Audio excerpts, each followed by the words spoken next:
Assalamualaikum Bang Andi. Izin Bang, mau bertanya lagi saya Bang. Bertanya ini Bang, tentang keluhan saya lah kiranya. Saya kan baru belajar Bang. Ya kurang lebih ini maksudnya belajar zikir napas ini kurang lebih baru sekitar 2 mingguan gitu Bang. Nah gini Bang, pertanyaan saya itu gini Bang. Saya kan lagi menjalankan zikir napas ini, sesuai yang Bang Andi sampaikan di YouTube gitu Bang Andi ya. Yang saya dengar kalau ingin zikir napas ini tujuannya bukan minta yang namanya sakti gitu atau kaya gitu atau tembus pandang ke alam gaib gitu, kan hanya untuk dekat sama Allah kan gitu Bang Andi. Nah jadi kalau di saat saya itu mulai zikir napas itu di awal niat itu saya memang mengikuti tata cara yang Bang Andi sampaikan. Jadi alhamdulillah saya mengikuti Bang Andi. Jadi gini Bang Andi, kalau zikir napas ini kira-kira di mana tempatnya meminta kepada Allah Subhanahu wa taala tentang masalah rezeki gitu Bang Andi. Soalnya atau meminta kepada Allah itu caranya gimana Bang Andi? Karena di awal tadi kan saya niatnya zikir napas untuk dekat sama Allah kan gitu Bang Andi. Nah, kalau tentang masalah rezeki ini memohon kepada Allah Subhanahu wa taala. Saat ini kan saya ya katakanlah lagi sulit ini uh, apa namanya? Di bidang keuangan gitu Bang Bang Andi. Iya, lagi butuh-butuhnya gitu misalnya Bang Andi ya. Jadi untuk memohon kepada Allah Subhanahu wa taala kira-kira gimana ya Bang Andi? Saya pertanyakan ini Bang Andi karena saya takut Bang Andi, saya takut salah. Ya sekiranya itu saja Bang Andi. Saya mohon pencerahan dari Bang Andi. Ya itu aja Bang Andi. Assalamualaikum Bang. Waalaikumsalam warahmatullahi wabarakatuh. Terima kasih banyak Bang Amran sudah berbagi. Bagus nih pertanyaannya nih ya.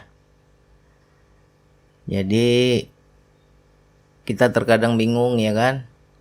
Bang Andi bilang tujuan berzikir napas untuk mendekatkan diri kepada Allah. Tapi kalau seandainya saya minta rezeki boleh nggak Bang? Ya kan? Bingung juga kita nih ya kan. Ya boleh, cuman harus kita pisah. Kita pisahnya begini. Tujuan kamu berzikir napas itu apa? Itu dulu. Saya inginnya mendekat kepada Allah Bang. Saya inginnya mengenal diri Bang. Saya inginnya mengenal Allah Bang. Ya silakan. Nah ketika sudah dekat kita minta. Salah nggak kira-kira? Ya nggak salah lah. Justru bagus kita meminta itu ketika dekat. Jangan minta ketika jauh. Seperti apa orang minta ketika jauh? Mulutnya berdoa, lisannya berdoa, lisannya minta kepada Allah, tapi kesadaran hatinya nggak sambung kepada Allah. Ya, nah itu namanya orang minta dengan jauh. Makanya doa kita banyak yang tidak makbul, karena kita tidak paham tempat meminta itu di mana. Nah ini pertanyaan bagus. Kalau nggak ditanya nggak keluar ilmu ini, ya karena ditanya ini baru keluar. Jadi bagi teman-teman saudaraku yang sudah mengamalkan zikir napas, ketika kita mengamalkan zikir napas, kita masuk ke wilayah tenang kan. Aku rasakan ketenangan Bang, nyaman Bang, damai Bang. Aku merasa seolah-olah di dalam diri atau di suasana, ya bukan di dunia inilah gitu, tapi sudah alam yang berbeda. Seolah-olah di dimensi lain. Di situ aku merasakan keheningan, kesunyian, zero.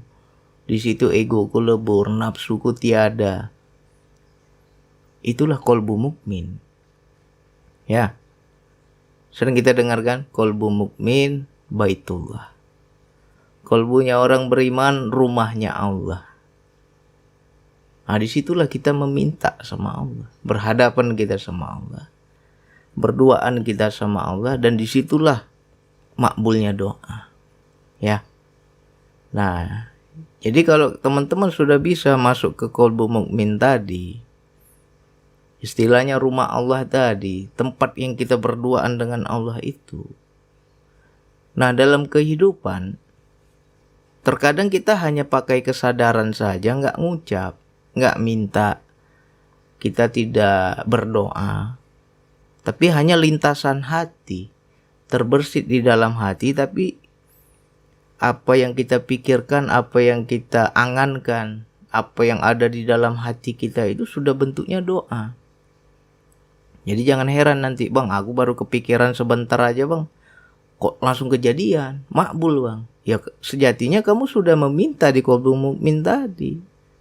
Ya, makanya cepat itu. Bagi orang-orang yang sudah bisa masuk ke situ, cepat. Ya. Nah, latih dalam zikir nafas, hafal-hafal tuh tempatnya di mana. Ya saya nggak bisa jelasin tempatnya di mana. Kalau nggak menjalani nggak akan paham yang saya ngomong. Jalani. Nanti teman-teman akan paham. Ya. Titik tenang, titik zero, titik atau wilayah hening ya. Apalagi wilayah suwung. Kalau orang Jawa bilang suwung, kosong. Tapi kosong isi. Bukan kosong kita nggak ada kesadaran. Ini kosong kesadaran kita ada. Nah, di tempat itulah kita meminta kepada Allah. Makbul itu. Ya. Nah, kenapa kok banyak ya bang, kita kalau datang ke kiai bang, datang ke ulama, datang ke guru ngaji, datang ke orang-orang soleh, kalau minta didoakan bang, makbul bang. Tapi aku doa sendiri kok nggak makbul bang. Apa yang salah ya? Kita doa dari tempat yang jauh. Ibarat kata gini loh ya. Ini udah sering saya ulang-ulang, tapi mungkin banyak juga teman-teman nggak nangkap. Anak saya di luar rumah, sedangkan saya di dalam rumah. Saya di kamar belakang atau di halaman belakang. Menjerit saya, Zaki belikan ayah rokok nak, tolong nak.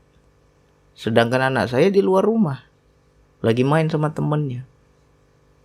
Kira-kira anak saya datang nggak? Nggak datang karena dia nggak dengar. Ya, karena saya tidak bertemu. Permintaan saya ya nggak terkabulkan. Tapi ketika saya datangi anak saya, oh di luar dia rupanya. Saya datangi dulu. Udah deket saya sama anak saya, sudah berhadapan, baru saya ngomong. Tolong nak beliin ayah rokok nak. Makbul nggak? Makbul. Nah begitu juga kita dalam berdoa kepada Allah. Banyak orang berdoa kepada Allah dalam kondisi jauh. Kesadarannya nggak nyambung.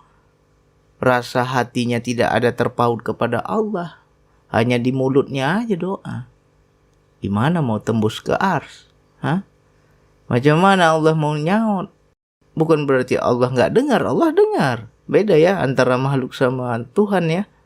Kalau makhluk ya kayak anak saya tadi memang nggak dengar dia. Tapi itu kan ilustrasi. Allah dengar tapi karena adab kita nggak ada ya situ nggak makbul. Ya. Jadi latih terus DN-nya, nanti kalau paham wilayah ning itu disitulah kalian berdoa. Apa keluh kesah kita dalam kehidupan, ngadu sama Allah. Ya Allah, tentang hidupku begini, tentang hidupku begitu. Curhat sama Allah. Ya.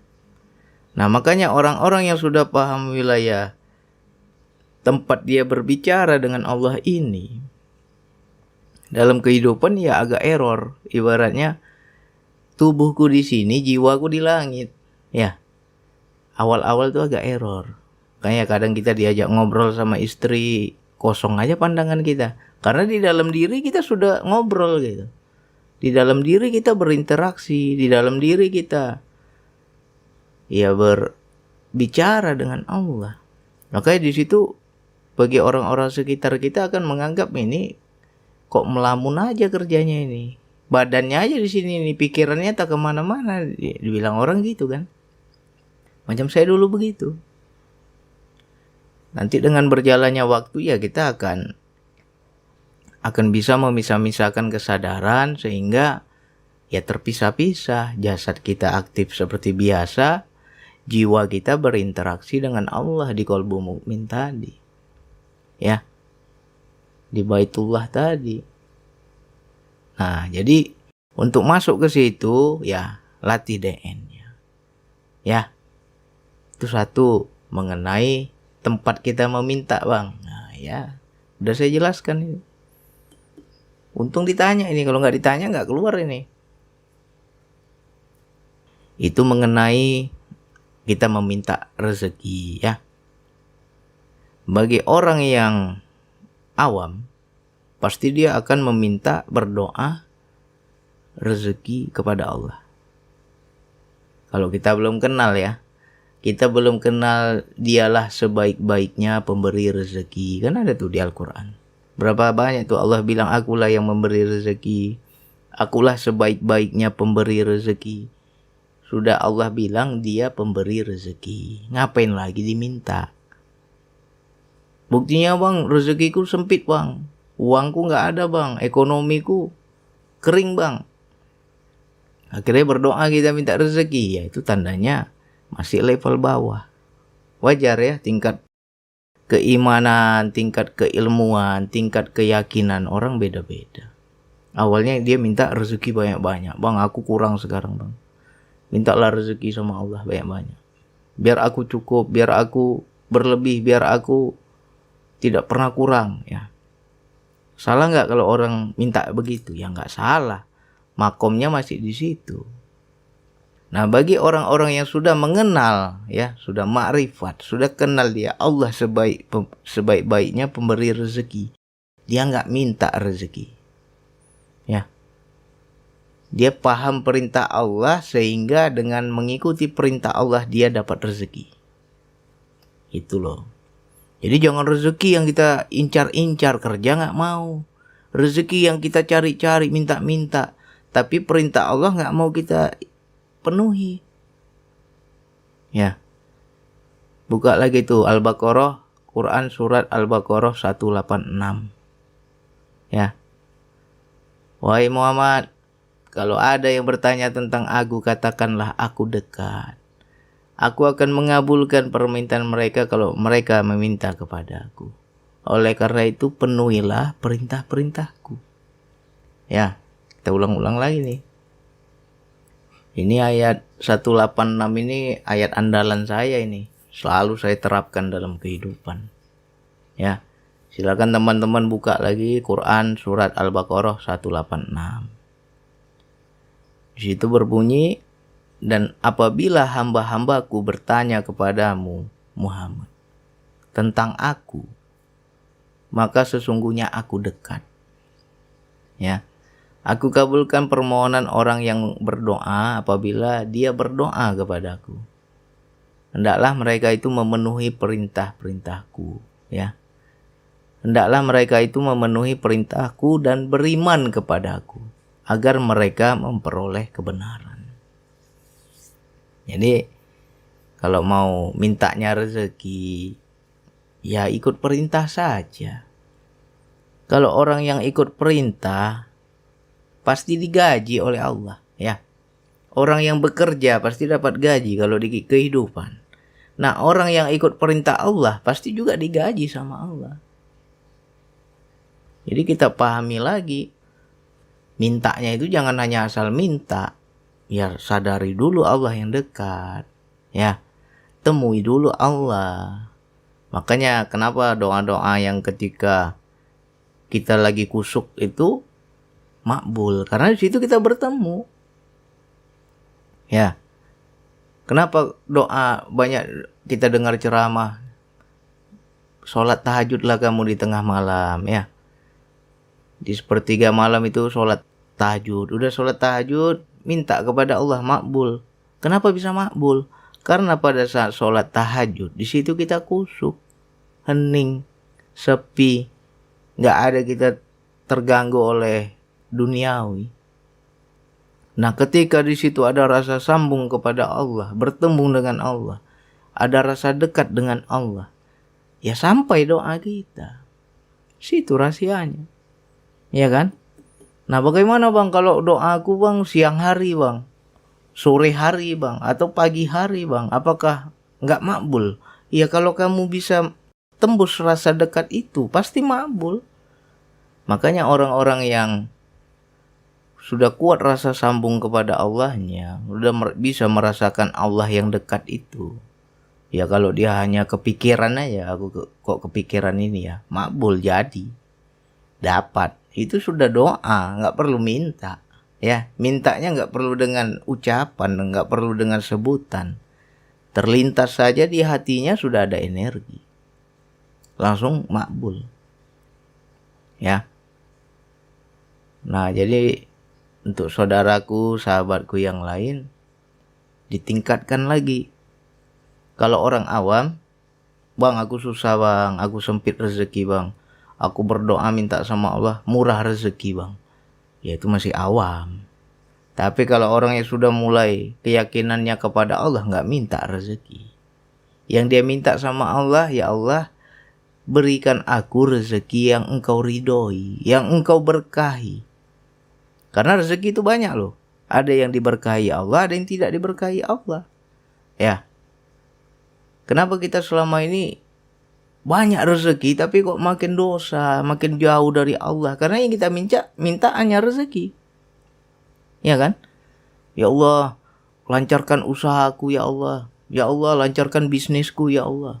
Ya Allah, menangkan tenderku ya Allah. Macam-macam kita doa kan. Tapi nggak pernah kita doanya, ya Allah, kalau memang itu rezeki yang engkau berkahi, yang engkau ridhoi, dan itu menjadi kebaikan untukku, berikan padaku ya Allah. Tapi kalau itu menjadi keburukan untukku, jangan kasih ya Allah. Pernah gak teman-teman berdoa begitu? Gak pernah. Makanya dapat rezeki banyak, maksiat jalan juga. Ya kan? Dapat duit banyak, tapi buat dosa terus. Ya, kenapa rezeki itu membuat kita jauh dari Allah? Karena rezeki itu ada yang diridhoi, ada yang tidak. Ya. Jadi kita pahami lagi hakikat rezeki itu. Jangan hanya sekedar bang, uangku sempit, dompetku kosong, aku minta uang yang banyak lah bang sama Allah. Biar gak takut lagi aku kekurangan. Ya dikasih besok sama Allah kok makin jauh mau. Saya udah rasa. Dahulu seneng itu. Ya Allah, kapan aku dapat kerja di luar negeri ya Allah. Kawan-kawanku udah kerjanya di luar negeri, gajinya dolar ya kan. Saya masih kapal lokal dulu kan, takbut ya kan. Setiap saya lihat kapal supply lewat itu rasanya ngiler kali, kapan aku di kapal supply. Minta sama Allah tiap hari, doa tiap hari. Akhirnya apa? Dikabulkan sama Allah. Dikabulkan, gaji besar ya. Kapalnya kapal supply, banyak uang pumpingnya ya kan. Uang setannya istilahnya ya kan. Berduit saya. Nah begitu sudah banyak duit, apa yang terjadi? Diskotik kita, ya kan, karaoke kita, maksiat kita, minum-minum kita. Itu rezeki yang nggak diridhoi. Makanya hati-hati dalam permintaan. Dikasih makin banyak, bukan kau makin dekat sama Allah. Akhirnya udah dapat nih duit, udah banyak, udah seneng hati, nggak susah lagi, nggak kepikiran lagi dompet kosong. Tapi kok hatiku kering juga. Ya kan? Ya Allah, aku rasa kotor kali hati aku ya Allah. Diriku rasanya hina kali ya Allah, kotor kali, penuh dosa ya Allah. Akhirnya disitulah mulai kita kembali, mulai kita belajar, mulai kita mendekat ya kan. Jadi kalau sudah paham wilayah ini, nggak minta rezeki sama Allah. Ya Allah, aku yang penting cukup ya Allah. Berapapun yang kau kasih, aku syukuri ya Allah. Aku gak minta banyak. Yang penting anak istriku bisa makan, anakku bisa sekolah, bisa bayar listrik, ya kan? Bisa bayar wifi, ya udahlah, alhamdulillah ya Allah. Gak minta aku banyak-banyak. Tapi kalau memang rezeki yang banyak itu engkau ridhoi, ya aku terima ya Allah. Mungkin dengan kelebihan rezeki itu aku bisa tolong orang. Aku bisa sedekah sama orang susah. Ya. Tapi kalau rezeki yang banyak itu membuat aku tambah jauh darimu, membuat aku tidak bersyukur kepadamu, jangan kasih ya Allah.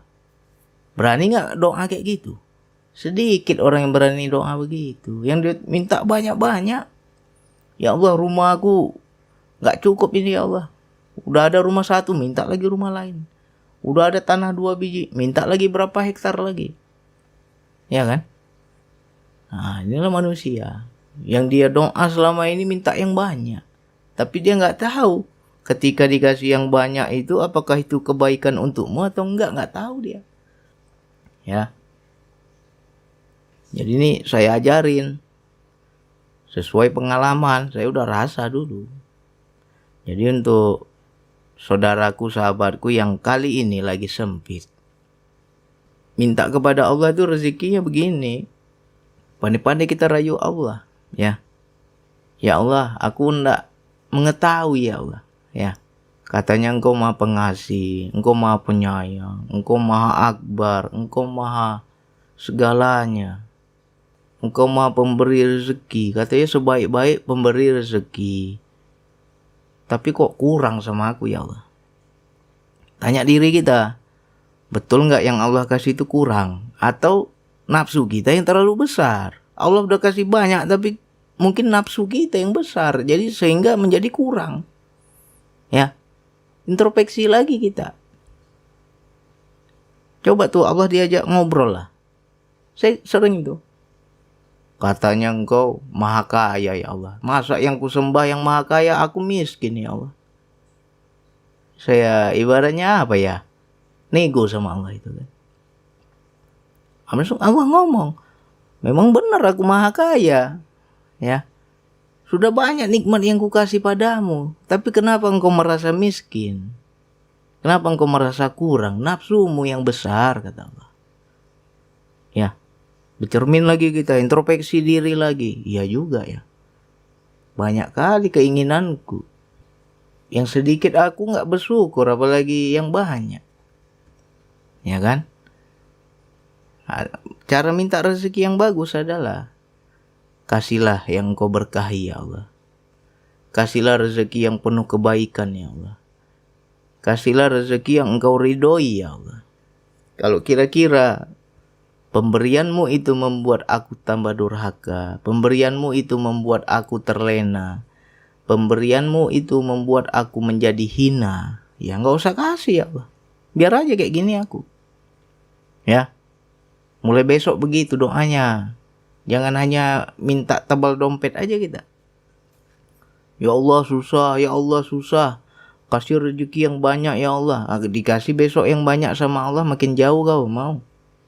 Makin berdosa dari Allah mau. Ya.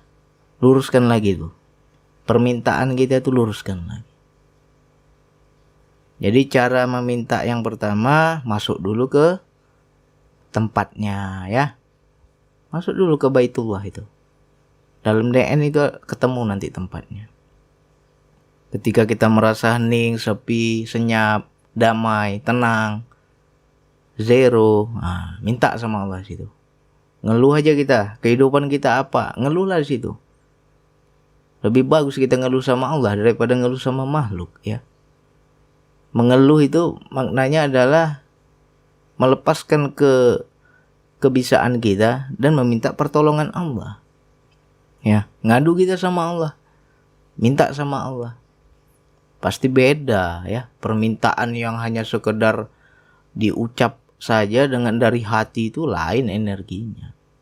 Pasti lebih makbul ketika kita di wilayah sepi itu, wilayah hening itu.